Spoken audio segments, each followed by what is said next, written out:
नाही रे, बीड जिल्ह्यामध्ये तुला कोणी सांगितलं? कुठे सांगितलं? अरे संजय शिरसाटांचं मी मगाशी उत्तर दिलं, तुला कळत नाही का रे? एक उत्तर दिलं. तो आमदार म्हणले, संजय शिरसाट आमदार नाही, ते मंत्री आहेत, ते छत्रपती संभाजीनगरचे पालकमंत्री.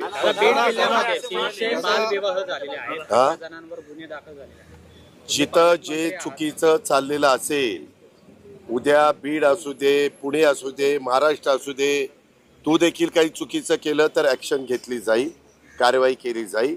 त्याच्यामध्ये जो कोणी दोषी असेल त्याच्या संदर्भातले निर्णय घेतले जातील. संजय राऊत आम्ही ठाकरेंचं कौतुक करतायत की एकत्र आले तर आम्ही तुला काय वाईट वाटतं? त्यांनी कौतुक केलेलं तुझं काय? अरे हो का, ज्यांच्या सद्विवेक बुद्धीला समोरून ज्यांना योग्य काही करावं असं वाटतं ते त्यांनी करावं. तो त्यांना अधिकार दिलाय. तुला कसं बातमी दाखवण्याचा अधिकार दिलाय ना, कुठली बातमी दाखवायची, कशी, तशा पद्धतीनं त्यांना जे वाटतं ते बोलून दाखवलं. आता तो त्यांचा वैयक्तिक